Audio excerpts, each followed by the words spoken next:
All right, I think I know the buttons, Jase. All right, let's see. Sound. Why does it Crane? Why does it say sound 1, sound 2, sound 3? Like, why does it say music? Air horn, laughter. I bet it'd be so easy to fix that. All right, let's see. Nailed it. I think that's the first time I've ever hit the right button. First go. First time for everything. Ironically, as we're watching Evan Ferry back here, welcome to 2021 when Verb came back. Another year unknown was also the background track of this. I watched it before you came in. It's a good video, dude. I wish we got back to that kind of stuff. Every video you guys have done is a good video. I wish there was just money to do that kind of stuff. Nobody wants to watch cool-ass videos anymore. The world has changed, They only want 8 seconds. Yeah, they want podcasts from kooks like me or Insta-bangers. Insta-bangers are cool, though. I do like Your clips, Low. debatable. Low. Debatable. If I knew where the laughter button was, Jace, I would have done it, but I have no idea what I'm doing. Thank God you don't. Oh, shit. Bullshit detected. All right, we got that one. All right, well, whatever. Well, Jace, I don't even know what episode of Vanilla Racing Broadcast this is, but you're back. You were probably on like 2 ones ago. Yep. Because the only thing we're consistent about here is our being inconsistent. Yeah. You knew where I was going with that one. I was picking up what you were putting down. So really raking up the views here in the Verb warehouse, Nampa, Idaho. You're still here from Australia, but you're basically American by now? Kind of, yeah. Feels like it, eh? It's weird to be spending this much time. Went from just nothing to everything. But I'm very grateful. I've had an amazing time since I've been here. What I think is the most impressive thing is Jace got married. Yep. His wife Anna's great. She's also Russian. Yes. So maybe as an American, I'm not allowed to say that because I don't know. It's not the Cold War anymore, so I think we're all right. I think we're good, yeah. So she got her visa to go to Australia and then finally come over here. But you were over here for Loretta's before that. Yeah. So she's been here with you the whole time. So anyways, the most impressive thing, Jace is like the ultimate best couch surfer you could ever imagine. And now he's doing it with 2 people, not just one. And look, she's not happy about it. It's been nice. We've actually been in a house while we've been in Idaho. It's funny. We both walked into the house the other day and we were just like, this is great. Like, how good's having a house? Like, just the little things that like the average person. You can actually go like this? Yeah, well, like we've been together, like since she got here, we have not been more than 10 feet apart, it feels like. The furthest I've been away from her is when she was in the pits at Glen Helen and I was at the top of the hill. Like it feels like that's Honey, I miss you. Yeah, it feels like that's the max distance. But nah, it's been awesome. We've been having a great time showing her around. She's been to more states than I'd say the average American would. That is so awesome, though. Literally, if you Googled how many states, I think it's like 4. And I think she's at 6. So she's been crushing. And what does she think about the American culture so far? It's very different for her. Extremely, extremely different. But I think she's finding things she likes. She's finding things she doesn't like. Shit on the sidewalk in California is one of the that's high up there. One of the things she doesn't like. Well, when we went to. She brought her to Imagination after Loretta's. Yeah. Well, actually, that was a while after Loretta's. But anyways, I saw her at LA Supercross. Yeah, first Supercross. And then she came to Kansas the week after that, and I gave her biscuits and gravy at this Kansas place. So did not like that. Where does that rank into shit on the sidewalk in California, biscuits and gravy? She would definitely like the biscuits and gravy before the shit on the sidewalk, but not a massive fan of biscuits and gravy. They weren't the best, though. They were just like, it was diner food, you know? Yeah. Well, I thought they were all right, but I'm also from the South. I'm not from Russia, so... But she was over here the other night for Christmas Eve. She made us Russian salad. Yeah, which was pretty good. I was nervous. I was like, oh, God, someone's cooking us something. Oh, it's the worst, eh? You're so nervous. And you don't want to be rude, and you want to be like, oh, this is great. But then when you eat it, and you're like, all right, let's do it. I even ate the leftovers last night. So good job, Anna. I did too. So. Welcome to America. So, yeah, you've been all over the place. You started your journey at Washougal. Yes. Then you came straight here, hung out with me for a week. Yeah. You were about to go to California, and I said, no. We're going to Loretta's. So you rebooked a different flight. You came with me to Loretta's the whole week. Which was unreal. And then did you leave? Yeah, you left from there and went to California, right?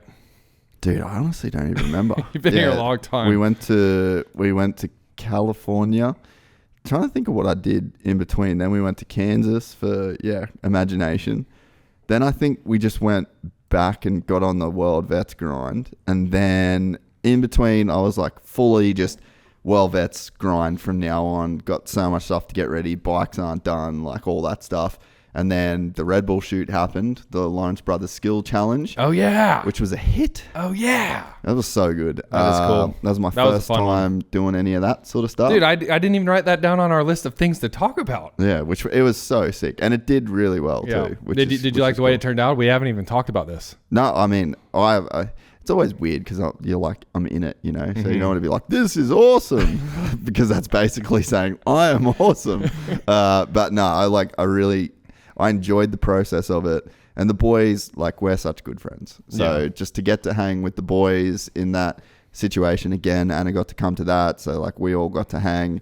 And, it was just honestly just sick to see how talented the boys are. That's exactly. The shot of Jet reaching out with the tennis racket. Just full stretch. That's 130 mile an hour serve from an Olympic tennis player. Yep. And like he almost gets there. Yep. And it's on the other side. Like he's a freak. You know, like you could actually see his athleticism on display there. And then you got to see Hunter in the car. He was shredding. The car was my most impressive thing because that is like so far removed from anything they're used to. So what? They didn't get to drive it. 7 warm-up laps. Yeah. And it's hard for me to compare what the pro lap time is versus them. But like I can tell you, I could not have gotten in there and gone half as fast. Oh, and then you see like the one shot when the timer started or whatever, and they're like, and you're like, go, go, go. It was like, I couldn't believe when it was actually time to mash the pedal, they did. Yeah, and that's what I was about to say. Like practice laps, they were kind of cruising around. And then when we put the clock on them, they were just full-blown athletes and just fully sending. Like Hunter hit the wall, you know? That was after the whole thing was done. The clip's in the video, but it wasn't during their 5 laps. They wanted another go because Jet thought he could beat Hunter's time. Yeah. But Jet's car was acting up, so they both did it in Hunter's. But when Hunter got his second go, he ended up kissing the wall, which we got on the Free Flight Ember camera, and he just, I don't know, what they say, $120 worth of sheet metal damage, not too bad. Is that all it cost? That's what the guy said. He's like, yeah, that's an hour of buffing it out. I'm like, not bad. Sweet. But no, that was a sick video, and like the thing that blew me away the most in that was the distance jumping. Really? Bro. Like, we're just how that happens in the video is like pretty much how it happened on the day. Yep. There was nothing.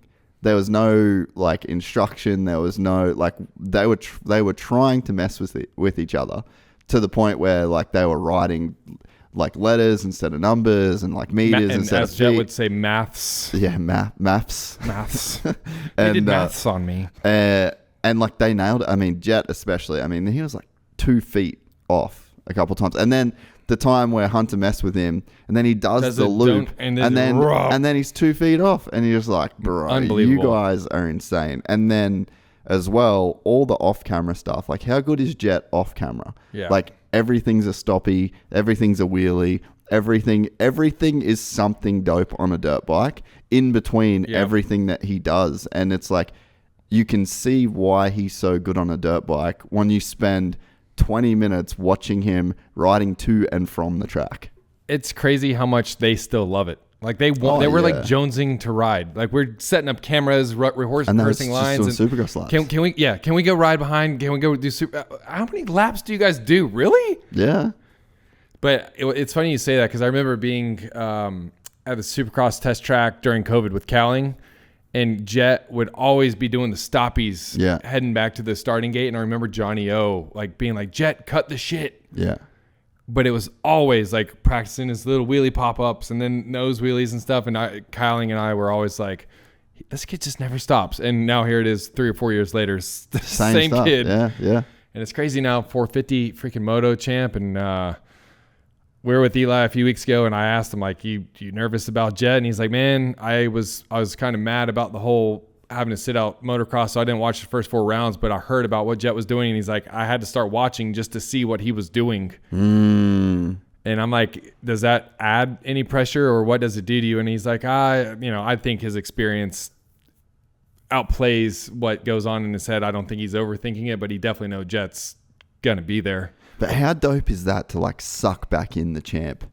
Like you would think he has seen it all It's like, no, well, you haven't seen it all. Like, here's this 19-year-old freak show that's going to get a perfect season in your championship, first year in there. And it's like, he would have wanted to take a year off, no dirt bikes, no nothing. But you sucked him back in to watching every single weekend. Like, that's heavy.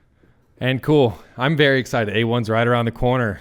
Days away. 9 days.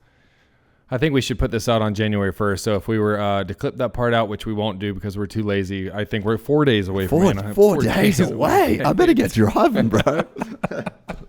So, hey, one thing I forgot to mention, you notice this beard? I know. I've never grown my beard ever. That long? This long. Really? I knew you were coming up here, and I said, I need my beard. Are you keeping it?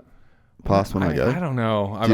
I've kind of been waiting for you to leave so I could shave it off, but I think it's to the point now that I'm like, maybe I do like it. Yeah. What do you think? I like it.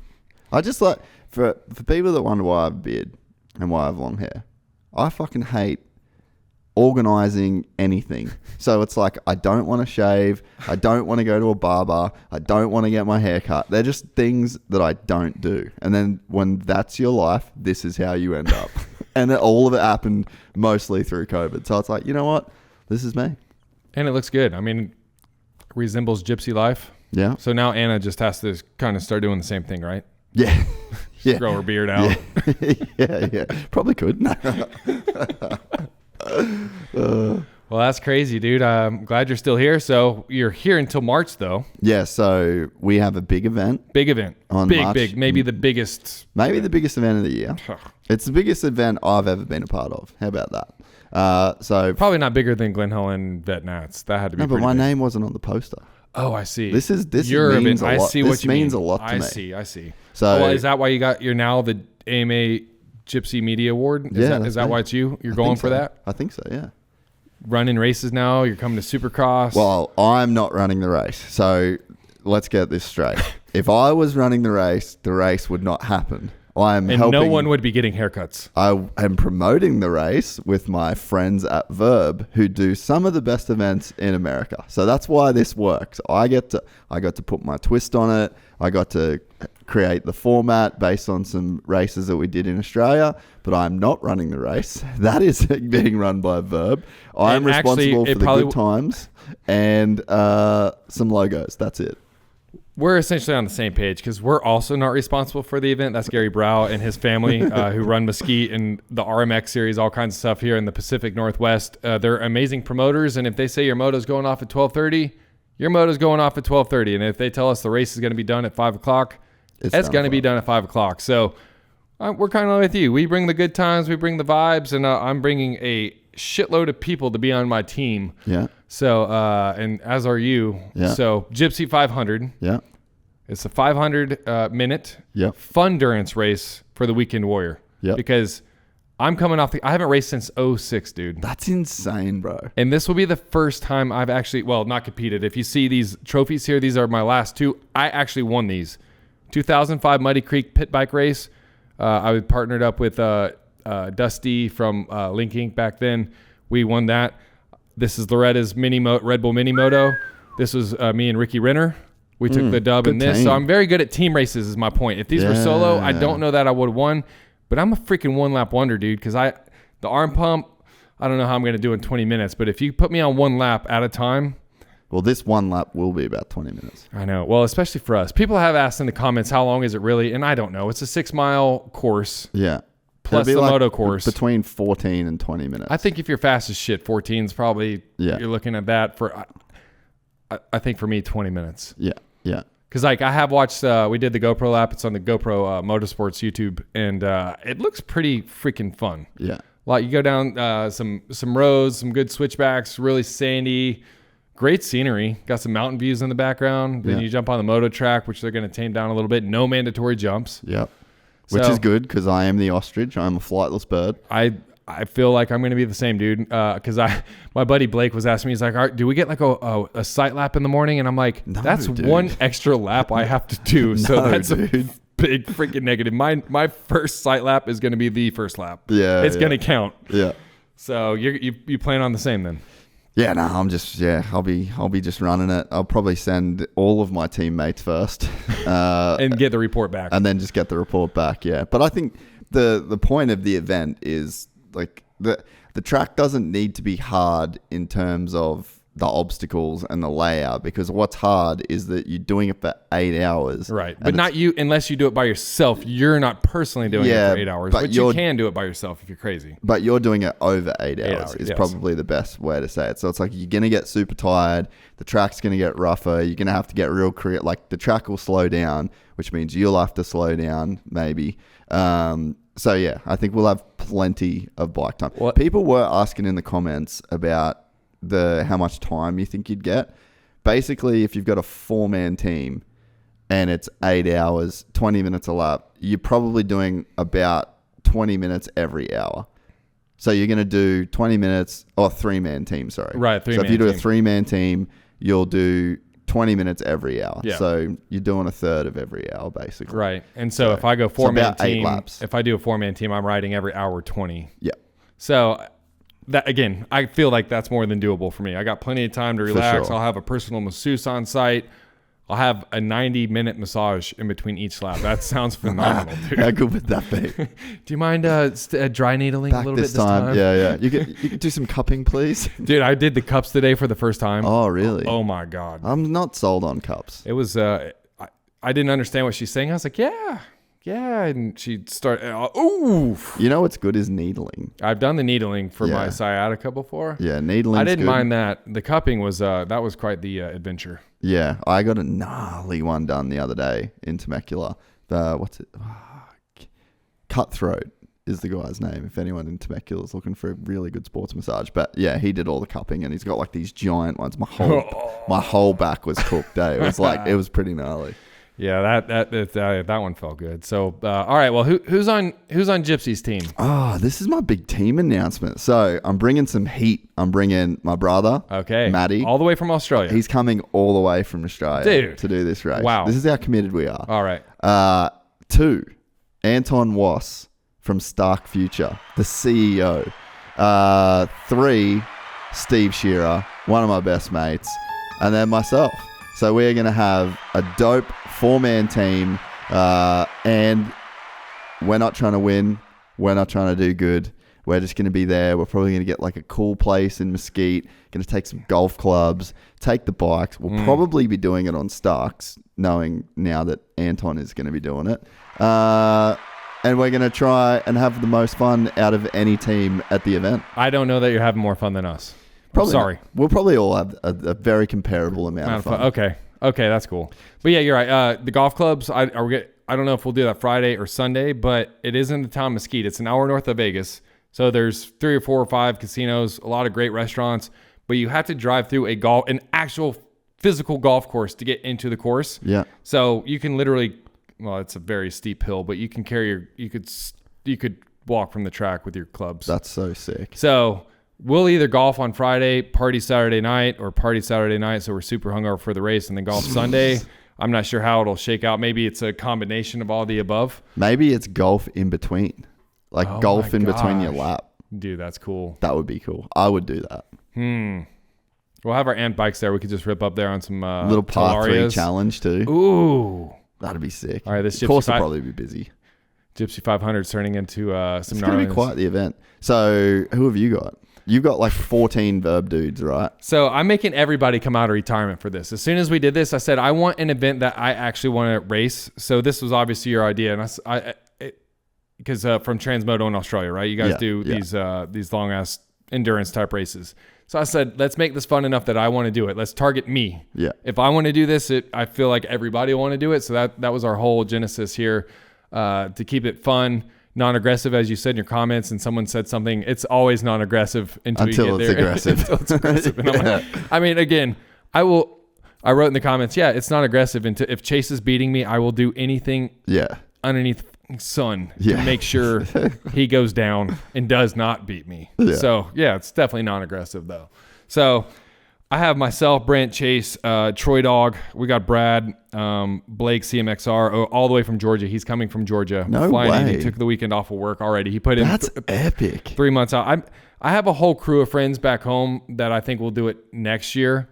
Or the East Coast one. Or the East Coast one that we'll talk about in her bit. I got Red, Garrett Pohl, that he lives in Salt Lake City there. Steven Erickson, another video guy that we work with. We're going to try to talk Cole Beach into it, another video guy. Jason Crane. Will Posey, if we can figure out, he's paralyzed, so if we can figure out a bike to have a cage on it ready for him, he really wants to do it. We got Casey, that's one of our editors. We might be able to get him a stock. That'd be cool. Handbrakes, everything's ready to rip. Ooh. No gears. Ooh. That could be cool. All right, just got to build a cage on it. Casey, our editor's never rode a dirt bike in his life. I don't know that I'm going to let him do it. Maybe not the move.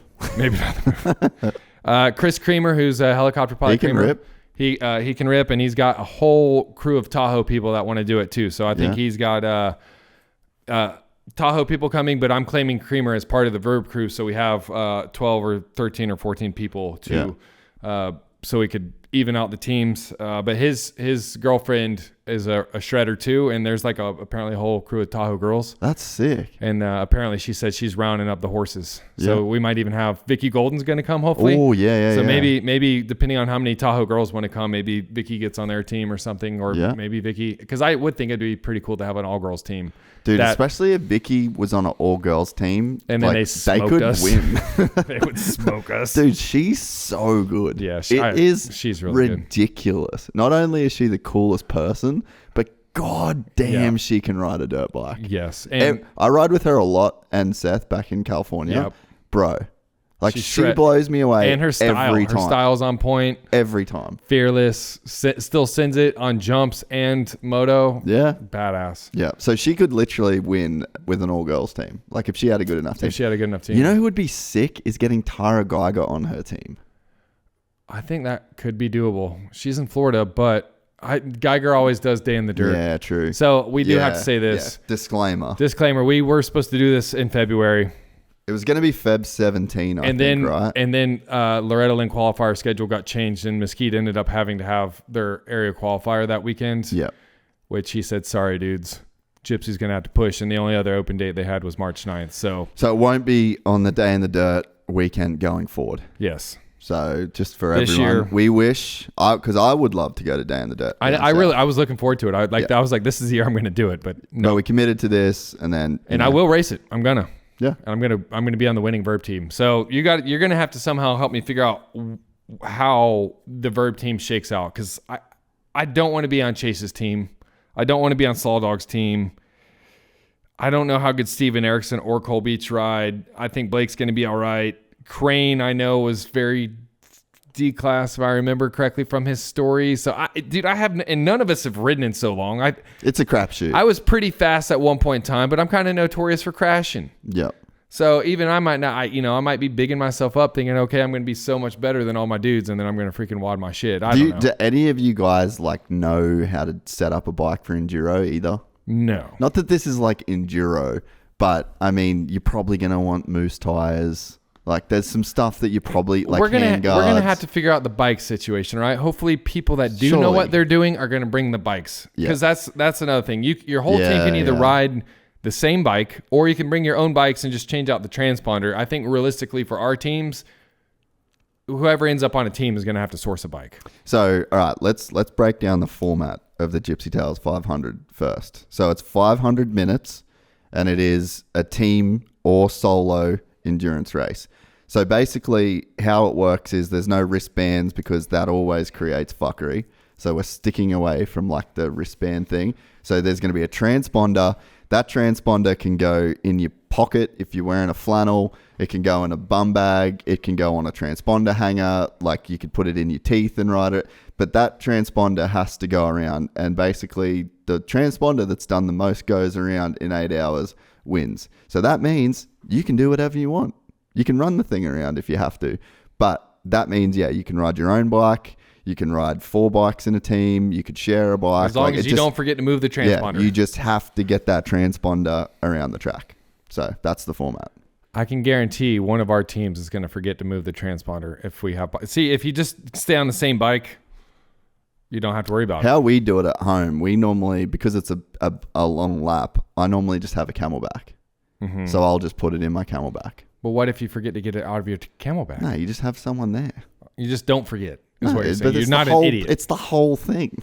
Like, I'm not forgetting to do the whole thing. All right. So yeah, that's the format. Very easy. very fun. And if you want to sign up right now, just go to vurbmoto.com/gypsy500. You just need one person to sign up. You can do your team and your bikes later on. There are different classes based on the cumulative age of your group, right? Yeah. So heavyweight, featherweight, some, a bunch of other classifications based on the total age of your whole group. So there's only 200 teams allowed. Yeah, there's only 200 teams. We have to cap it at that. And we've sold quite a few of those teams. Yeah, so I think we're about halfway there. So if you aren't signed up yet and you do want to do this event, you have to get on and do it because we just can't take any more than 200 teams. Think about how cool that would be, though. Like, this is like some Day in the Dirt vibes, or I'm sure Glenn Helen, Vet Nats, too. Like, if we had 200 teams with 4 people apiece, which isn't going to be the case. I think there's quite a few Ironmans signed up already. Really? Yeah. I've had so many people say they're solo on it. I'd have to ask, but I think last time I checked, or Gary mentioned, it was like 10 or 12 Ironmans, which, I mean, honestly, to me, I didn't think anybody was going to do an Ironman. Like, this was supposed to be a fun, just cool, non-aggressive event. I want Ironman the next one. But the hard thing is like I always kind of like riding with a team, but I've never Ironman one, and I would love to do it. Maybe next year. I don't know. I just think the team element brings so much fun. Yeah. And like, I don't know, maybe we get some ping pong tables and stuff out there so you can still stay entertained and have fun in between. Well, that's kind of the cool thing about the races, right? Like when you're at a normal race, you know who's winning. Like it's very obvious. Like, and you kind of like get sucked into that. It's like gate drop who won. Whereas this, you just, after one lap, you just have no idea who's winning. You have no idea where you are. You're underestimating Gary and crew here. Really? Yeah, I have a feeling we're going to have some like transponders. Yeah, but I don't care. You know what I mean? And like that's kind of the beauty of it is like you just focus on your own team. You're probably going to get a flat tire. Someone's probably like, you're going to have your order like 1, 2, and 3, and then someone's going to get arm pumped real bad. Right. And then they're going to be like, you need to go this 45-minute lap. Yeah. So are you allowed to go out of order? What happens if someone's No, it doesn't matter. Just a transponder. Dude, sometimes too, like. If I wanted to do 2 laps in a row. Yeah. So that's what we normally do. So we'll normally do like 1 lap each at the start. Mm-hmm. And then we normally do it with Sam. He's not the most bike fit guy ever. So when Sam's like, nah, I can sit this lap out, then, dude, there was one, the last one of these I did, the track was so insane. Like, it was bullshit. You couldn't have watered a track better. And it was the most pristine dirt you've ever seen. All right. And it was like, 20-minute lap time and just full flow state, like full moto flow state. I was like, right now. I am not pulling off this track right now. And I just did lap after lap. Wow. It was one of the best riding experiences I've ever had in my life. I don't think that's going to happen to me. But you'd be surprised. Like that's kind of the cool thing about it as well. Like if you're a dude that doesn't ride that much, the hardest thing to get is bike time. And when you're on a motocross track, you're trying to send the whole time. That's exactly this forces you to like slow down and just have fun. And I agree. I can go trail riding for an hour, and that's really what I thought about. Yeah. When it came down to this, I'm like a 20-minute thing. Like I still go trail riding for an hour, and it's not like you're trying to do what you do on a motocross track, jump everything, think about every rut and corner. Yeah. It's totally different experience. It's in the middle. Yeah. It's right in the middle. Like you can moto. It's like a 20-minute moto, but you're not. Until the end, you're not going to remember where the track goes. Like there's still, And you don't see where someone else is on the track and pulling away from you. And a huge grip. And it like that factor goes away, which I think allows you to control your breathing, not be like, oh my God, I got to speed up. Yeah. So like if I have no idea where Chase is or Brent is or anybody that's not on my Vurb team. Yeah. I'm just riding. You'll see and having fun. You'll see red as soon as you see one of those boys in front of you. I know, right? So yeah, I think with the teams, like I just say you just go full random. Just full random. Maybe designate some captains like you, Brent, team captain. Do we take all our round 1 picks and they're the captains? That way no one, like, because we probably have... Who would your captains be? Troy Dog's pretty damn fast. I think Brad's pretty fast. Will is definitely very fast. And 2 other names I thought about, Eli Moore and Chris Johnson. Ooh. Both wanted to be... I had already called them for the Vurb team, so that brings us up to... Eli rips. Potentially 14 and 15. So maybe what would be cool is if the team captains had nothing to, like, Eli had to be one of ours, Chris Johnson had to be one of ours, Troy Dog could be one. Then I don't know, maybe our friend Blake from Georgia. I don't know. We could do something like that though, but The problem is, or Will could be one, like, yeah, let's take our 4 fastest dudes. Yeah, and they're the team captains, and then random it after that. Random it after that. We don't get to pick one by one? No. Or you could do that. Or it's a draw out of a hat. I mean, I don't think you can get it wrong. You know what I mean? I think each team at least has to have one fast person. So So have the team captain, all right, and then go from there. But all right. Yeah, I don't think you can do no wrong. I think either way, everyone is going to want to beat everyone. Yeah, we're going to get the desired result. The funnest thing too, so I'll have to on the event, but basically we'll set the pits up in a way so that there's when the handoffs are all kind of in a row. So it's not like a big sprawling random pit. So you basically set up the pits as kind of a part of the track. And then so you will park next to your boys so that you get to do the handoff and everything like that. Right. So you know how Glen Helen, everyone's on the start line for Day in the Dirt? Basically, we'll do that, but make it essentially, it'll be probably 5 or 6 corners. Yeah, okay. It's but it is the track. So you'll see all the handoffs. You'll be right next to your boys. That's cool. It'll be Gypsy, Verb. Well, because that's cool that you say that, because I was wondering, all right, if it's 8 hours, how do you get back to your pit and chill for a little bit and even know and know when it's your turn or anything? Where do you get water and... Yeah, so we'll make essentially what we'll do is we'll pick out a part of the pits where you can do that, and it'll just be slow. There'll be a heap of barriers where it's S section, cool. S section, straight away with the tents, left, S section, straight away with tents. So yeah, you'll be able to see all the handoffs. You'll be with your boys the whole time. Everyone will kind of be pitted with everyone. So it's gonna dude, fun. So much fun. I honestly cannot wait for this. I told Aubrey I was doing it, and she's like, "No, you're not." And I'm like, "The hell I ain't." Yeah. The hell I ain't. It's going to be unreal. Yeah. And then trust me, once people see the videos, they're going to be like, "Oh my God, we need to do this again." And we already had so many people on your last post saying, "Why aren't you doing this in Oz? We'll do these more." You unfortunately have to leave the United States for a little bit for visa reasons, and coming back at the end of the year, we're going to go to Stu Baylor's. In fact, I think I sent you this. Oh yeah, I haven't seen the poster yet. I sent the poster to you. I think we're doing that the first weekend or second weekend. It's the 9th, I'm pretty sure, of December. All right, we'll see the poster. But we're going to go to the Shoals at the end of next year for the second round of the Gypsy 500. So December 7th and 8th, Gypsy 500 East at South Carolina at the Shoals. The Stu Baylor Gypsy collab that everybody has blown up my DMs for years about is finally happening. You going to be on Stu's team?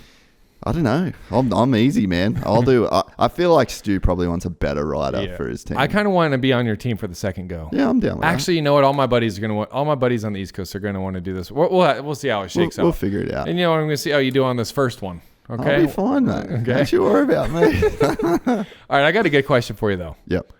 If you had the dream Gypsy 500 team, if you could pick any rider, any era to be on this team, four-man team. Who would it be? Who would be on your team? You want to know who my first is? All right, let's hear it. Guy Cooper. All right. Okay. Dude, sure. He would rip an event like this. Okay. Just old school, probably do it on some weird bike wearing jeans and a flannel and would just kick everyone's ass. Yeah. Then, secondly...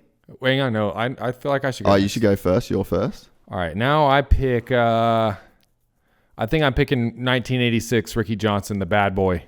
I feel like he's going to be he's having fun. There's some trophy girls around. Oh. We're having a good time, dude. He would just shoulder charge some trees out the way. We got some Camel Light Supercross or Smoker Cross going on. I'm bringing that vibe. All right. I like that. My second pick, Josh Strang. Okay. Aussie boy, King of the Woods. That would be my guy.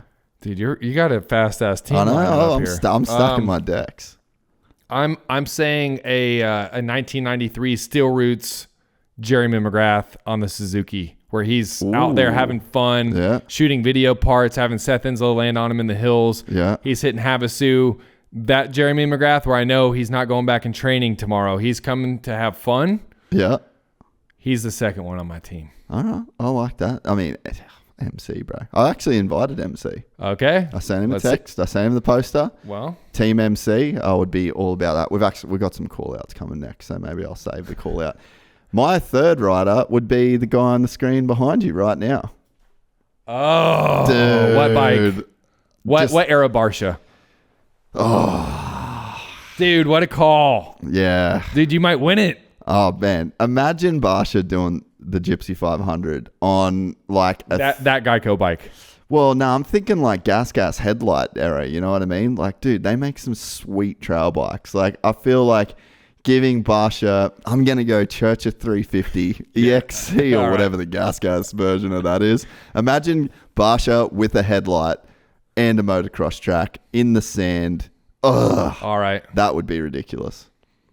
And then me as the fourth rider. There it is. So Guy Cooper, I didn't Josh even think about this. Are you cutting yourself out? Can I just be the video guy at this point? might help your chances. So yeah, I've got Guy Cooper, Josh Strang, Justin Barsha, and myself. All right. Similar to my last pick, but a new age version. I'm going Jeff Immig now because he still shreds. Yeah. He still has fun. And he can ride any bike, and I think he can ride for freaking 85 hours straight if he wants. Yeah. So I don't know that I could go wrong with even Jeff Immig then versus Jeff Immig now. Except Jeff Immig now might like make it so we don't party too hard. Yeah. If we had McGrath of 93 and Immig of 93 together, we might be a bit much. But imagine having those two on the same team. Like they would push the lap times. You know, like if they had that, they are still so competitive. So you'd actually just have those dudes fully sending. All right. Well. You're right. I have to be the fourth rider though. That's like I can't imagine how like my team photo. I can set of this TV here. I'd have my team photo like I did this with McGrath, MC, and Ricky Johnson. So I think this would be a fun exercise for social media. You should tag your dream team in the comments. You plus 3 other riders. I would love to see how creative people could get. Some notables that I left off my list that I would have loved on there. Berriman, Hill. Yeah. Oh, dude, there's plenty of like there's so many people if you could have 3 riders on a team. I was trying to go a bit more eccentric, like pulling from the past. Dude, you know who actually I would love to have on my team?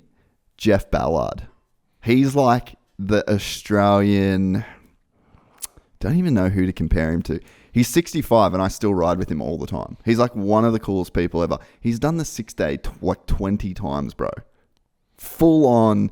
He can change a rear tire in like 45 seconds. Wow. Yeah, he is the king. I probably would take 65-year-old Jeff Ballard on my team as well. He's that good.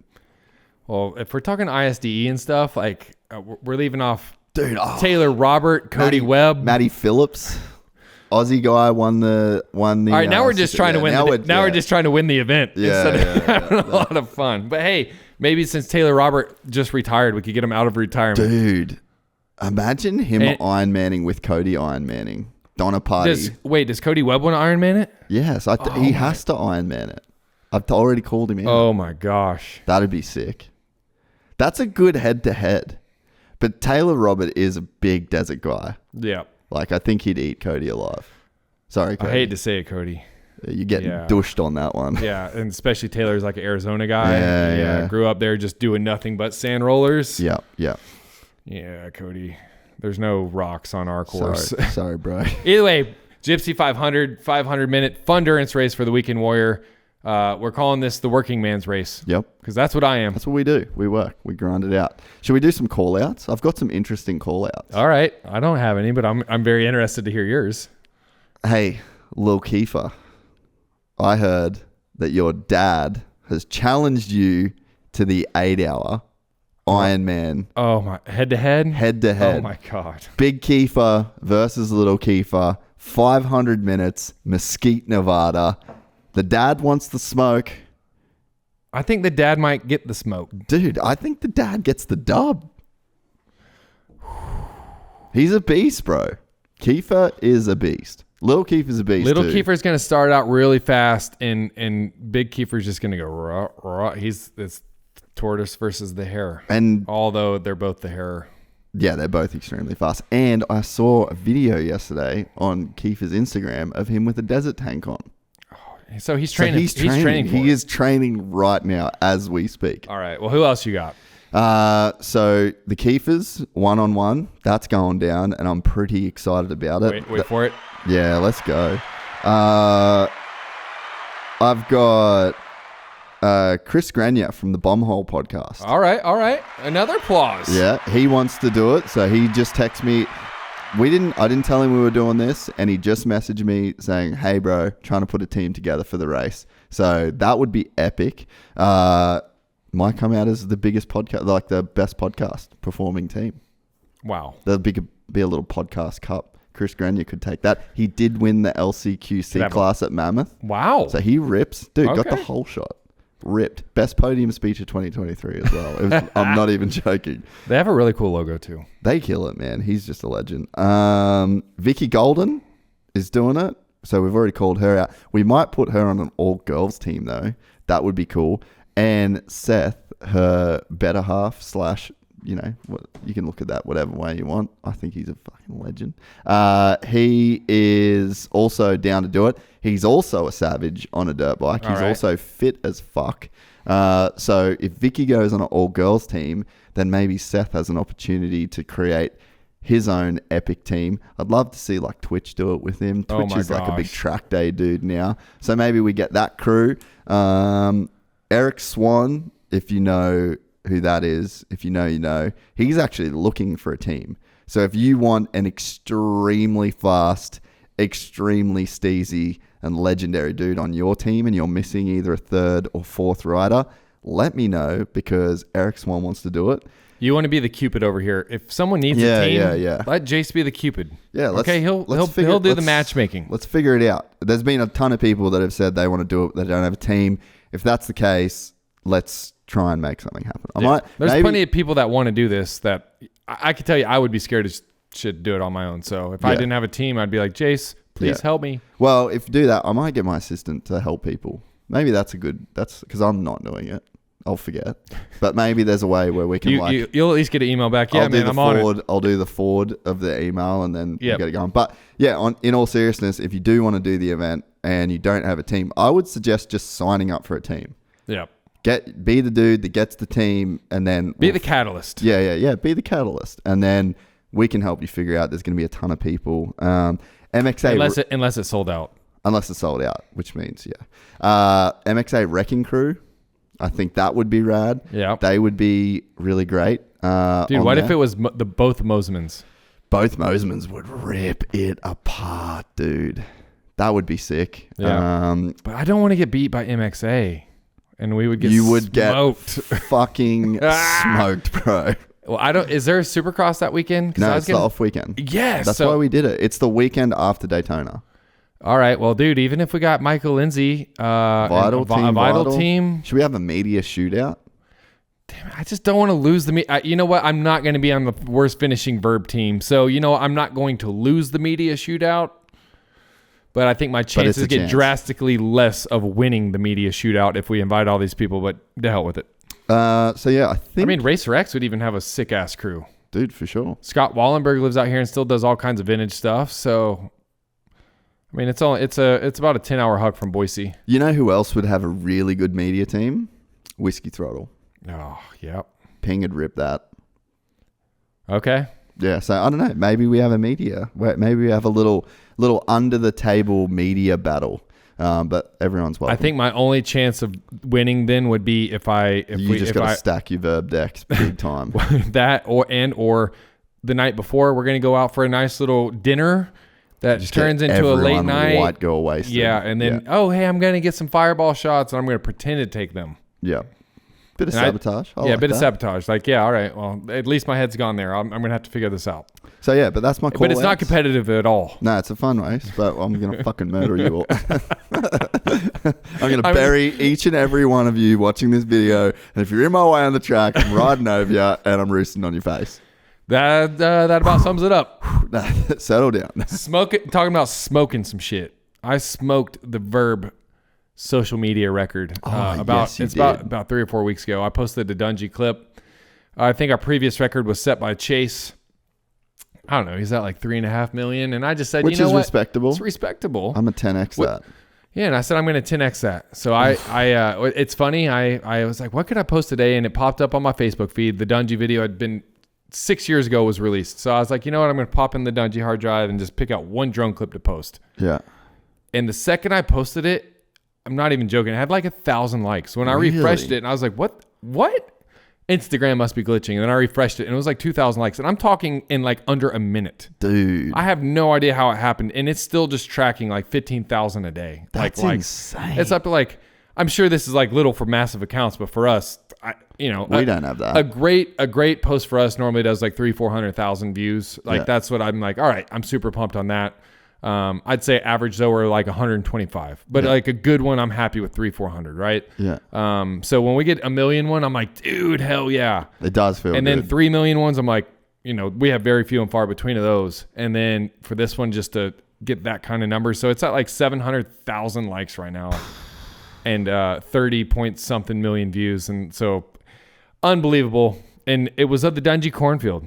I want to talk about this. You were there. Yeah. You helped us get a lot of epic shots, and it's going to help lead into this next conversation about the Yamaha Edit Contest, all right? So I want to kind of set the stage of where you came from and the things that we used to do together that created our bond and our friendship here, and you almost getting killed by Dungey.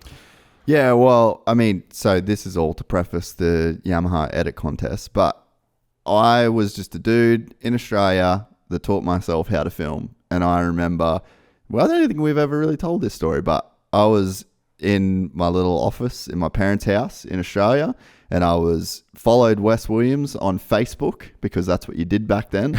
And I started sending him direct messages. Are you sure it wasn't MySpace? No, it was Facebook for sure. Okay. And I was sending Wes messages being like, hey, I'm an Aussie filmer. Like, I love what you guys do. If you guys want to run my clips from the Nationals, you guys were doing the Verb Redux back then. Yep. So I was like, I'll do the Aussie Redux. And you did. And I started doing some of those videos. They got played on Verb. So like I essentially submitted my own Verb Edit Contest. And that literally changed my life.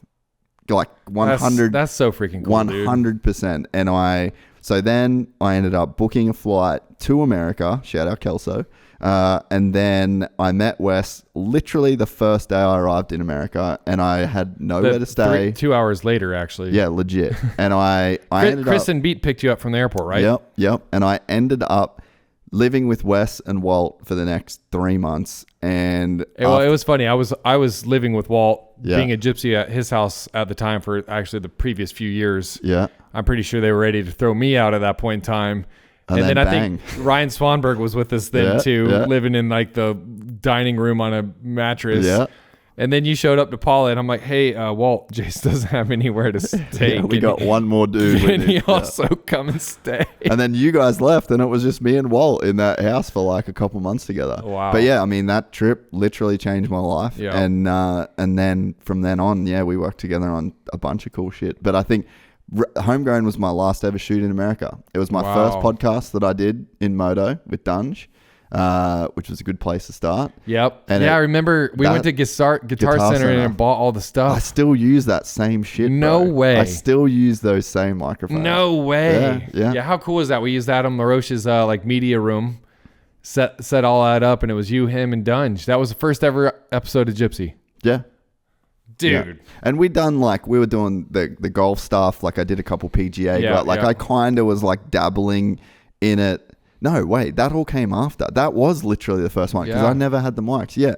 So then it was like that. And then Dunge, I'll actually never forget it. We were in the barn, and it was after that, the podcast that we did, and it was like 2 hours or something. And Dunge was like, hey, man, I think you should do this. Just straight, he was like, I think you've got a gift for this. You should do that. He said that was one of the most fun interviews that I did in my entire career. And it was one of the last ones he did officially as I think he'd retired by then, Yeah, that was his retirement video. And then he said that to me. And then after that, I was like, you know what? I'm going to listen to Dunge on this one. I actually am going to.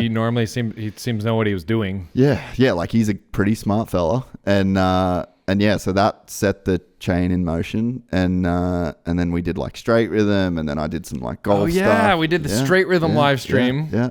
Off of Anthony Sansoda's 5G on his phone because we couldn't get the Wi-Fi signal working. Oh my gosh. Still one of my best friends to this day. So then you're gypsing at his house right now. Literally staying at his house right now. That set off like a crazy chain of events. But also, not only did I do the first podcast ever on that, on that shoot. I shot all the slow motion, like all the Phantom stuff. Got some crazy shots there, and some really cool ones too. Dude, that was like I think one of my favorite shots to this day is when the corn smacked him in the face. We have to put some of these clips in here. Yeah, all the Phantom stuff, especially even now seeing stuff like because the Phantom then is 1500 frames a second, right? Yeah. Because even the Free Fly Ember now does just little over 800. Yeah. You can get a little bit. You can go up to 1,000 if you're dropping the res down. Dropping the res down a bit. So still 1,500 frames is twice as slow as 800 almost, right? So the detail that you can see and we were using like the best lenses. Yep. I'd been using that camera so much. Like we shot all the War Machine stuff. We shot all the Tahoe stuff. Like I shot the James Scrub video. Yep. Which was on that camera. Yep. So like I was using that camera so much, and that I think the thing I remember from that shoot is I just had full freedom to do whatever I wanted, and it was like you need to just shoot as much cool slow-mo as you can. Like we really didn't even have a shot list. That's usually my MO though. Yeah. You hire people that know what the hell they're doing, that have their own eye, and you bring them. Give them a roll. Give them a roll. Go do your roll. I don't need to tell you what to do. You're a great camera dude. You got an eye. If I had to be your eye, yeah, you're not here. You're not here. Yeah. You know, so everybody comes there and it's amazing. We'll be doing takes, especially in the cornfield. We had to like work around, right? And like every time we do a take, I'd look over at you and you're like, then Will was doing the same thing. Ashton Hamill, mind blown, and then Brian on the drone, same thing, pretty much every time. And then obviously Duns was me just too. Awesome to work with that shoot as well. So yeah, that was really cool, man. It was the first time meeting the LaRoches. What a great relationship that ended up. And now we do Imagination. At their house every year too. So yeah, we've had a long-standing relationship. But my favorite shot from that was there's the behind the scenes as well. Yeah, but my favorite shot was you were saying, all right, we need to do something cool in this S section. We haven't really filmed it. And I'm like, what if I like laid underneath the bike as it came through? So I'm laying on my back with the widest lens we had with a $150,000 camera, and Dunge is like, are you sure, dude? And I'm like, you're the best in the world right now. I trust you. Yeah. Let's do this. And the first shot, if we can find it, it would be so sick. He's going through this left-handed turn. I'm underneath, and you see at 1,500 frames a second, he literally tucks his elbow in to try not to hit me. And we were like watching the footage back, and we're going, all right, I think you don't have to tuck your elbow. Like, I think we would make it. And I'm under, like, the foot pegs, like, right near my face. It was just ready to just scrape your nose off. Full commitment to get the shot. And I mean, I don't know if it was like the most epic shot from like that project or like that I got, but I just think commitment from the rider, like the whole team to kind of like work to make that one happen, and just to be like laying in the steepest berm you've ever seen and just have Dunge just fully sideways over the top. Yeah, one of the coolest shots. What I love about this is it's nostalgic at this point, but looking back at those clips and seeing how much work it took to build that track. And even thinking back, because Ashton Hamill was here this past week, he helped me do the whole track build with Jason Baker and crew, like while we're doing it. And so we're just kind of reminiscing, but we built the track first in a gnarly drought year. Or opposite. It was pissing rain nonstop. Yeah. So like all the cornfields kept getting washed away. And we went out there 2 or 3 different times to build this track, and it kept being so bad that it kept getting pushed. Finally got the window to build the track, so Baker came out there and did that. And then Adam, the next day, we couldn't find anybody to plant the corn, so Adam's like, I'll go do it. So I stayed a few extra days, and I like planted the corn with Adam. And then it rained like the perfect amount from that point forward to get the corn there. So anyways, when I was looking at these drone clips, you documented the whole build. Yeah. But it's still, I don't know that it's a 3-minute BTS. Yeah. This was a 5-month project. There's so many things and nuances that nobody even knows about, right? But even and when you're in it, sometimes you just don't realize how cool it is and how gnarly the whole process is. So like just even looking back at that one drone clip and seeing that the corn is literally all the way up to the sides of the jumps. Should we play the BTS right now? There you go. go right. How crazy is it though that it only has 961,000 views? It's insane, eh? I remember like even we'd get up in the morning and walk down and we were just all getting with like hundreds of thousands of dollars worth of cameras and we're all just out there shooting corn in the morning and just like how good we can make corn look. But even, dude, the interviews and stuff was so sick. Like this was a very high level shoot. Oh, again, yeah, we had the Can-Am there. I forgot about that. Me too. Again, you just kind of, when you're in it, sometimes you just don't realize how cool it really was. Yeah. Like you're just so involved in the project, and then you got client side and 48 people telling you how to do this, that, and the other, and it kind of sometimes burns you out on it. But you look back 6 years later and you're like, wow, dude, I'm really impressed that we did this. And everyone remembers this. Like now that I'm back here and people, because there's so many people that only know from the podcast and they don't really know any of the film stuff. And they'd be like, oh, what film stuff did you do? And I always just say, oh, did you see the Dungey cornfield shoot? Like you just don't even need to say anything more than that. Like I feel like everyone in motos saw this. This was, how many kids have, you're driving past a cornfield and you're doing it, you know. And that's what this was supposed to be. It's supposed to be a dream. Dunge was that dude, you know, like he said, I've always dreamed of just like riding through the corn and like jumping up and down. It is a legitimate dream that so many people have. And, you know, you get a company like Red Bull, a rider like Dunge, and you actually get to turn it into a reality. Because this, if you can't tell, wasn't cheap. What do you reckon the total budget was for something like this? For the amount of times that we had to go back, I think what it take 3 times, like a whole production crew, Jason's whole crew, all the equipment 3 different times, getting hauled in and out of there. It's definitely 7 digits. Really? For sure. It makes sense. It was so cool, man. That was, that was. Wow, dude. Like I even forgot about all this. Yeah. Dude, it's so cool. It's so sick. So anyways, I mean, thanks to Red Bull, I have the Vurbmoto social record. But leads into the Yamaha Edit Contest. Yeah, welcome to Blue Crew, by the way. Oh, yeah. Oh, wait for this. So Yamaha came on board with us pretty much at the beginning of Vurb, which we can't thank enough. And now they're officially on with Gypsy Tales Jase Macalpine as well. So now we're all Blue Crew. Yep. Insert the Fight Club. We got corporate sponsorship. But yeah, I mean, it's so sick for us. Haven't spoke about it anyway yet. But yeah, Blue Crew for 2024. I'm obviously still going to be able to ride a bunch of different bikes, but to have the support of a manufacturer like Yamaha, seeing what you do and someone supporting the core level of motocross on our side, the amateur scene. From your side, the pro and full-on worldwide scene, you do everything. So it's cool that they have their hands on everything. Yeah, well, and I think the biggest thing for us, like, this is what I say to sponsors too when we're in these sponsor meetings and these sponsor we're just about at the bit.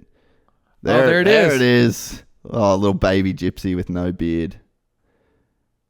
Little baby Wes. Oh, dude, that was so nuts. Look at him pull his elbow in. Look at that. You can literally see it on the camera. How good.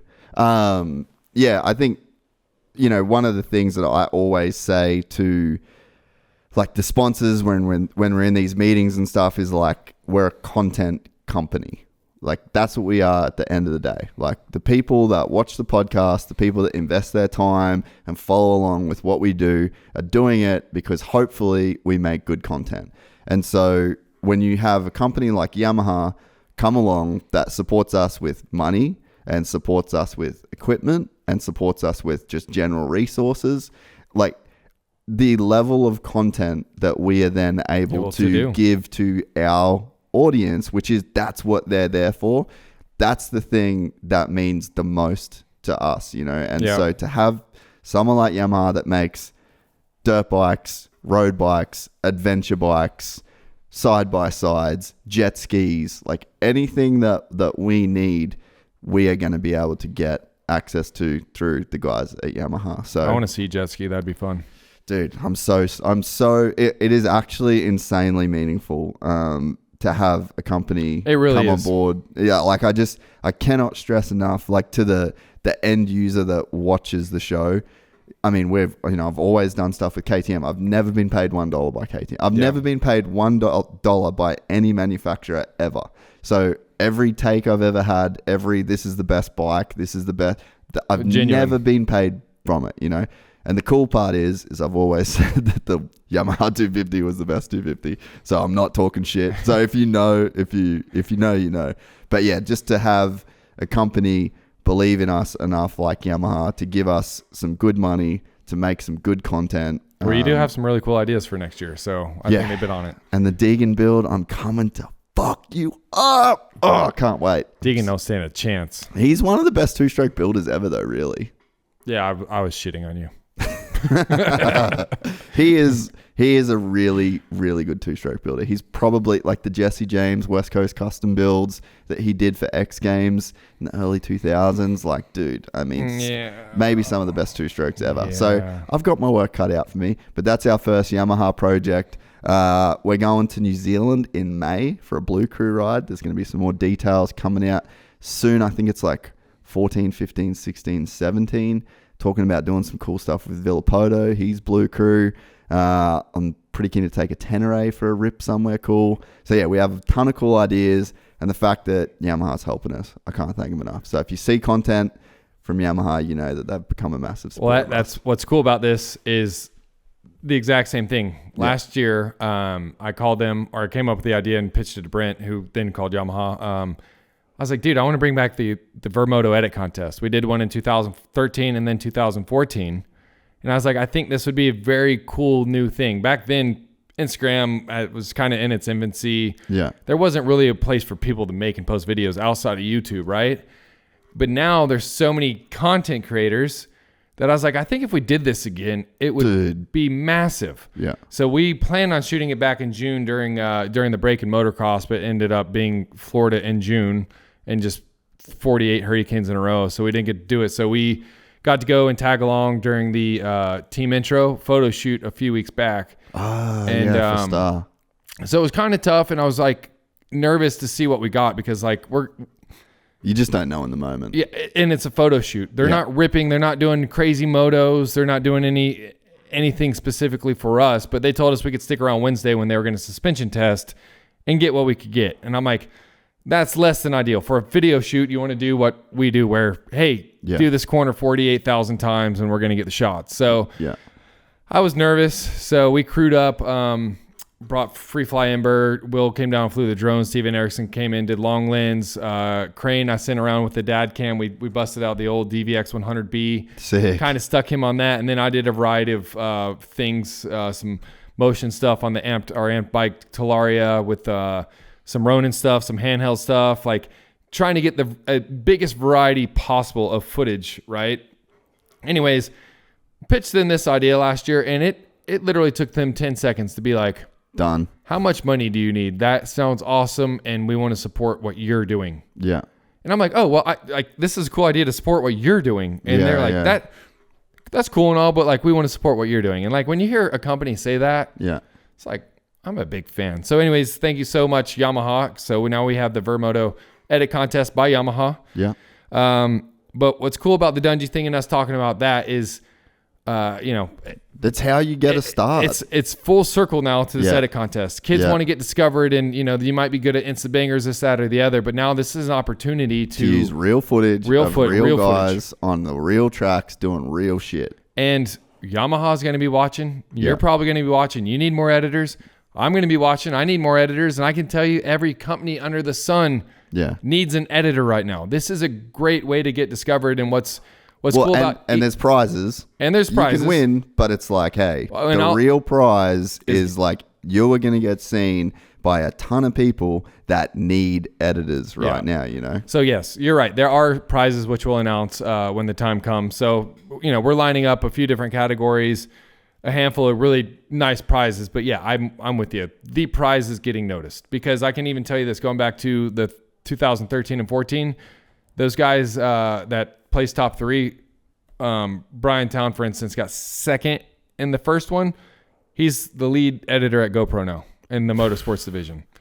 And that was a catalyst to his career. And it's funny, like our lead editor now, Will, Posey was like, he was friends with B-Town back then, and they kind of conjured up the unique ways to put together some of the footage you'd like get noticed. So it's funny that both of them are in the position now, and they didn't win. But, yeah.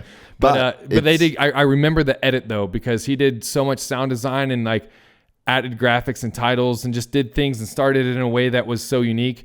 So, you know, back then it was probably very tough to stand out because there was only probably 30 minutes of footage. So I think a lot of people, especially inexperienced editors, would all start the same way. Yeah. And what really made someone stand out was starting a different way. Yeah. But what's cool this time around is whereas the Jordan and RJ Alias Edit Contest, I think, I don't know, there might have been 30 or 40 minutes total worth of footage. This time around, we had 9 riders, and they each all have an hour to an hour and a half worth of footage, what we call selects. We've broken it down. Will's broken them down. So in essence, there's nine hours, not including interviews or B-roll. So by the time, if you wanted to look at everything, there's 11 hours of footage. Now, granted, there's quite a few like free flight Ember clips that are long as hell. 800 frames a second that, you know, one clip's 3 minutes. Yeah. But, you know, we're trying to give everybody the full gist of what we shoot. Like if we were going to go do this, this is a professional shoot. Shoot. Yeah, this is the kind of footage you got to go through. If they were going to shoot a commercial for Yamaha and they said these are your 3 days you get, this is exactly how we would have shot it, and this is exactly what we would have come back with, and now said, make something. Yeah. And a lot of times it's like, shit. All right, you know. And so, anyways, we're going to do 2 different categories. We're going to do a banger category. We just want to see someone do a platinum level edit, and then we're going to do a story edit. So take all the interviews we did, all the B-roll we did. Let's see who can construct the best stories. Because I want to find I love that. I want to find Motospy style editors or story editors that you need. Yeah. And then I need someone that can just bang out cool ass clips and give me the glitchy, freaking in your face shit that I don't like to do. I'm a good storyteller and I'm a very good 30-minute long form person. But when it comes to, you know, the super banger stuff, I can do it. But like Will Posey's very good at that. So that's why, and add in our other editor, Casey, by the time you mix those guys mix all together. of us, we have a very good, unique way of putting together 30 seconds all the way to a 30-minute thing, right? So, and like all of us can kind of dabble in each realm, but we have our strengths and weaknesses too. So, the Deegs, he's in the Yamaha Edit Contest. There'll be some straight Deegs bangers too. That's the thing. I have a feeling so many people are only going to download the Deegan selects. Yeah, and just make straight Deeg clips. I'll tell you this: after doing his interview, like, he freaking crushed it. He's just a G, dude. I would say he had the best interview of everybody, and then the second one, crazy to say this, but Tomac crushed it. Really? Yeah. He said some really cool stuff. He's chilling, bro. And I think he was like kind of having fun in his zone. So I don't know. I'm very curious to see, because like the biggest hurdle everybody's going to have, I don't want to watch 10-minute edits. I don't have time. Yeah. We're going to cap both style of edits to 3 minutes. Ooh. So even the story one, I don't tell a good story in 3 minutes. Oh, that's the thing. Yeah. It's harder to tell. Yeah. Shorter is often harder. Yeah. And even going back to Lawrence thing, there were so many great moments in there, personality bits of all you guys that I personally loved as a fan of you guys in video making. So, you know, I think our first cut was 18 or 19 minutes. Yeah. Red Bull Brass, you know, always on the client end, like, hey, you know, I think we can trim some fat, blah, blah, blah. And it ends up being 15 minutes long, and it ends up cutting out a lot of the fun, you know, small nuances. Like for me, I'm like, dang, I kind of feel like we lost some stuff, but it's very quick. It's very punchy. And at the end of the day, a lot of times you got to realize it's not your product that you're making. You're making your client's product. So, and you know, this puts you in that headspace. Right. Yeah. So, hey, it's 3 minutes, not 5. Yeah. And honestly, like a lot of times working with editors in the past on our end, it kind of drives me nuts. Hey, you know, I need you to make a segment for Motospy or whatever. I need it 3 minutes, and someone will edit me a 7-minute segment. Like, hey, man, this is kind of like everything. Like, I don't really know what to trim. That just adds more work on me. Yeah. Like, hey, man, can you tell me where to trim? You didn't even get me in the ballpark, dude. This is double the length. Yeah. Like, if I say 3 minutes, you give me 3:45. All right, I'll figure out where to trim 45. But it's like, dude, that's a day's worth of work to go through, and might as well edit the damn thing myself. So, yeah. I don't know. It'll be very cool to see what everybody puts together. Yeah. And this, please take it seriously. Please look at this. Like, if you are somebody that wants to work in this industry and you want to be an editor, this is a legitimate chance This is a legitimate chance to do that. Take it serious, put in some work, and you can definitely get a job out of this in the industry. I'm looking for guys all the time. Wes is looking for guys all the time. Like everybody's looking for guys. Everybody's or looking girls. for editors. Yeah. I mean, I even if you're Yamaha, if you're Deegan, if you're Reed, like everybody's looking for editors, whether it's for a big corporation or someone like Deegan. Yeah. Because like I was even talking to them, their filmer there, he shoots a lot, and then they have a few editors back home. He uploads all the footage, and he's constantly shooting. They're constantly editing. Yeah. There's a lot of people looking for that kind of stuff right now. Yeah. So either way, I'm very excited to put this out there because I'm pretty sure Yamaha's going to dominate the airways for a few weeks. Yeah. So, can we do another sponsor shout out? Yeah, shout out. We got a mutual sponsor as well. Okay. Motorsport.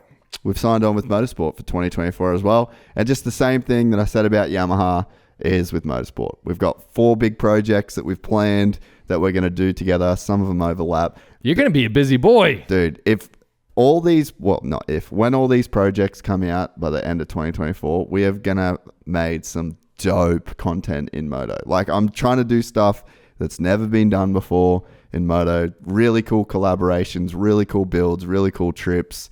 So, Motorsport, and everything I said about Yamaha, Motorsport is the same thing. They're just investing in us. I'm taking all that money and I'm putting it into the content, hoping it pays us on the back end. But yeah, we've got another great sponsor that we share that is invested in or is interested in investing in us, investing in content. And it's beyond that too. They're investing in the sport, dude. They see what all this does to grow them. Yeah. And it's cool that they support the grassroots level of all this, man. Like, yeah, Motorsport was with us since day one. Yamaha probably took the next round of budgeting, but then they called us up and said, hey, we want to be part of this. And it's like, it's so damn cool. And that's all you can ask for. They live and breathe motocross, dude. Yeah. It's so cool. Yeah. So, Motorsport, another just a cool little shout out. Thank you very much for coming on board. I agree. Thanks, we're very excited. So, yeah. Well, we're heading back to California after this. You're about to drive my truck down. Have we got anything else we left off? Well, I'm about to talk about going to Prado. Oh, okay, cool. Yeah, I thought you were winding me down. I was like, I thought we had more stuff. Well, I hear kids screaming in there. I don't know what it's all about, but there's a little Monster Brixton over there. Oh, hi, Monster Brixton. He's like, see ya. So yeah, you're leaving back to Cali. I'm going back to Speaking Cali. of camera stuff, you're gonna be loaded up in my truck with all kinds of camera stuff. We're filming Prado the first 3 weekends that he's racing for a Red Bull Prado documentary, which is really cool. Very cool. His one of his best friends / filmers that's been doing stuff with him for a long time, Mito. Very cool. Oh, sick. Yeah. His Instagram name, this is how he hooked me. It's Mito cinematography. Yeah. And I'm like, dude, that's pretty creative. Yeah, all right, that's witty. All right. So he's flying over on Tuesday. We're staying down there. Steven Erickson's going to be flying in and out of the race to help us get a whole bunch of very cool stuff. So Jorge seems like a very cool, passionate kid. I've heard a lot of the clips of him on your podcast. Do some research on our end. So I'm very interested to see how it goes. Before I knew this project was happening, I think it was actually on our last Inconsistent podcast. We kind of talked about what we thought, and I said top 10 if he's lucky. I don't know that I haven't seen him ride. I haven't really got to film him too much yet, or I haven't got to film any yet. Just talk to him, but I can tell you he seems pretty all about it. So I'm curious to see where you think he lands. Well, so I have actually changed my opinion. Hey, Brixie. Hi. Is that Lightning McQueen on your shirt? Yeah. Cool. Is Prado going to be Lightning McQueen? Yeah. He's like, who is Prado? Can you say ka-chow? Say ka-chow. Ka-chow. You're the man, Brixie. I want color, Daddy. You want colors, huh? He wants the color. He wants to change the color. Oh, on the lights. Yeah. Hey, I'll let you do it after this. Go say what up to mommy. Yeah, I've actually changed my. That's some crazy podcast intro or segues, intermissions. I've changed my Prado take. I was like, man, I could see him getting top 5s and like doing well, And then I raced World Vets. Yeah. And then I was like, I basically got the whole shot because I was like, he'll get every whole shot. So it's like, if you get every hole, how easy does that make your life? Well, I got the whole shot in my first race at Vurbwes, and I got passed by 20 riders on the first lap because I hadn't raced. Like, it was not, like, I was just not in that mode. That's not what I've been doing. And it really, like, I was so surprised by the pace, and it just took me like 2 laps to then start like passing people back again, you know? And then I just fully got off the track and thought about Prado. I was like, dude, he's so good, and he's the world champ, and he dominated. Like, he was the man in Europe this year, right? But man, I just thought about him getting the whole shot, being on a supercross track, and just being around all of those guys, and just getting like, not. And this isn't to say that he's not the man. Like, Prado is literally the man, but just that whole experience of doing something new for the first time, like, even down to the fact that the first time he's ever going to ride on a track, supercross track with tough blocks, is going to be at A1. You know, like, all those things really matter, and I think they definitely change things. So I've kind of maybe slid him. I could see him not doing as well as maybe I initially thought, just purely based on the fact that, man, just to do something like that for the first time in Angel Stadium in the 450 class with literally the most stacked field that Supercross has ever had by such a massive margin. It's a huge ask. Can Prado be the guy to overcome the huge ask? Yes. He is a fantastic dirt bike rider. He is the world champion, and he is like the clear world champion. But Supercross... gnarly. So what are you calling? Yeah, I mean, I think I could see him. I could see him on a great night. How many rounds is he doing? 3. Yeah, it's not enough time. It's just not enough time. I think top 10, be stoked on that. I could see A1 10 to 12. I could see him steadily improving. Yeah, I think so, for 10, sure. 12, and then I could see an 8 to 10, and then he'd come out slugging that last round in San Diego, because he's going to be like, this is my last chance to really show this year. Top 5. Yeah. But next year, completely different ball game. Yeah. Well, when you get to come here for an entire off season and do nothing but that, and not have the lingering thought of having to go back to your own discipline after that. Because, like, I've still seen clips of him motoing out at Paula.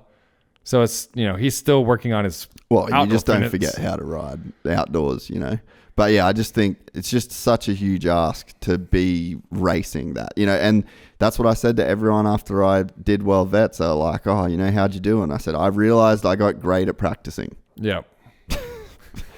And fucking nowhere at racing. So, I mean, granted, very different, me and Prado, but it just kind of made me think. I was like, damn, dude, like, I wasn't ready. Like, I just was not ready there's nothing, to feel that pace. I do think even at the Gypsy 500, being on the starting line. Oh, bro, your first lap, you were going to be dog shit. Yeah, my heart rate is going to be 9,000. Yeah. So, yeah, I can't imagine being Prado. And even on the phone the other day, he's like, he has been to 2 Supercrosses before and watched A1 and then San Diego, I think he said in 2016. Yeah. But this will be his first time. Like, he's in the press conference on Friday before. And then hopefully it'd be very cool if they put him in the opening ceremonies. Yeah, they should. If they were smart, they would. But, like, it'll be his first time. Granted, he's done Motocross of Nations and stuff. Like, he knows what it's like to race in front of that amount of people, but not with stadium lights, everybody's encircling you, right? And the thing is, like, no one in the 450 class is going to give a fuck about him. Yeah, no. Like, that's the other thing, right? There's a bit of chivalry, if you can call it that takes place. It's like, okay, you're going to be here for 17 rounds. You're going to be here for 17 rounds. You're in the championship hunt. Like, there's some social dynamics that are inevitably at play when you're racing a series like this. They're all guys that have raced each other before.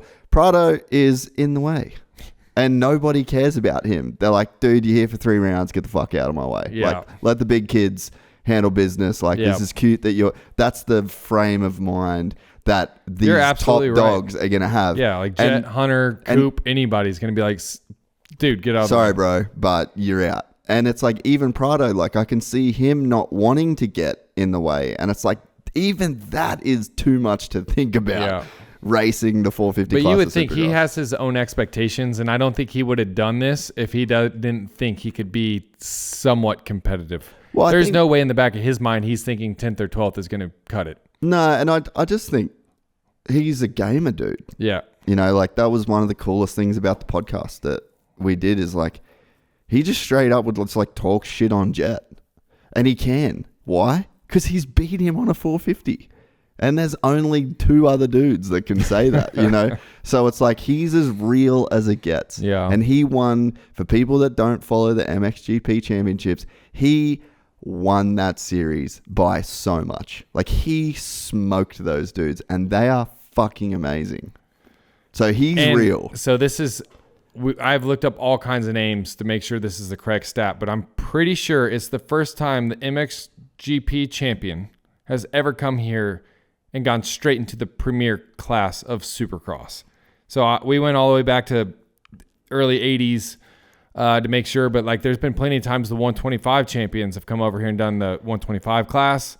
And there's been times that MXGP Racer has come over here and done the 125 class, or maybe even the 250, I can't remember, but I could not find an instance where the champion came over here and for the first time raced the premier class here. So talk about a monumental step. And the thing is too, this is something that we also have to keep in mind is this is how gnarly Jorge Prado is. Hurlings has come over to do Supercross before. Hurlings did like 3 days. Yeah, it's He had the test track. I'm pretty sure I was around KTM at the time, and it was a long time ago, but I'm pretty sure I'm remembering this right. It was basically like just him and the track. It was like, hey, no one else is coming. It's just Jeffrey. And like he just couldn't really get through the whoops. You know, so Supercross beat him in a sense, you know, so he came, he tried, it wasn't his thing. He learned pretty quickly that it wasn't going to be his thing. And then he went on to just be literally the man in MXGP. Right. Prado has come over here and he's doing it. He's doing it. He's doing it good. He's doing it at a really high level. So just that should tell you how good Jorge is as an athlete on a dirt bike. But again, it's like, it's just such a huge step. So yeah, I want people to keep that in mind. Like Hurlings has tried and he didn't make it to the level that Prado has already made it. Like he's putting in the laps. He's competitive with the dudes on the test track. But yeah, just like the racing thing is a whole nother step. And it's a completely different discipline against dudes that have done this their entire life. Yep. Mind-boggling. I can tell you what I don't have in me. That. I don't have Supercross whoops in me ever. I mean, I don't even know what would be a good metaphor for like doing something different like that in life. But it takes, like you said, he's a gamer. I'm a gamer at most things, but I don't know. That's why Jorge Prado is Jorge Prado. Yeah. I'm here we are. We're podcasters. Those who can't do talk. That's my motto in life. I'm gonna yeah. Or film. Yeah, let's just put that in Latin and turn it into a tattoo. Oh my gosh, dude. Well, it's great to have you here, Gypsy. Thanks, and bro. I'm looking forward to the Gypsy 500. I think we got one more shout out. Our boy Evan Ferry finally came out of hiding. Yeah, I wanted to give Evan Ferry some flowers real quickly because I spoke to him at Loretta's. I knew the Triumph thing was what was going down. But you have one of the coolest kids in the amateur motocross scene over the past, his amateur career, right?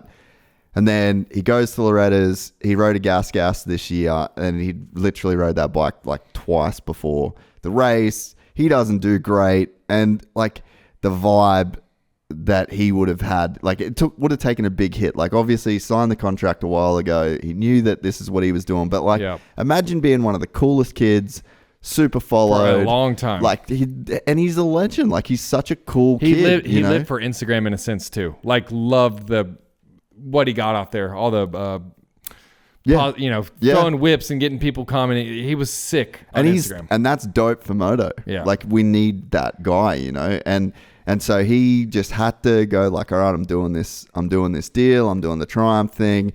I need to go off socials. Basically, I can't tell anyone what I'm doing. The whole internet's going to talk shit about oh, where's Ferry going? Oh, Ferry's not going to do this. Ferry's not going to do that. So anyway, I'm so stoked that Evan Ferry, the cat's out of the bag. He's on Triumph. We get to see him ride. We get the Instabangers back. But yeah, just he's a cool kid. He's from a really great family. And I think that the sport is better when he's doing his thing. And we finally get to see him do his thing. And I felt like it was just worth a bit of a shout out. I saw him post the first Instabanger this week. He's like, Pulp MX, it's back. And I'm like, dude, that's cool. Yeah. What a call out. So what do you think of the bike? I think it looks good. I'd love to ride it.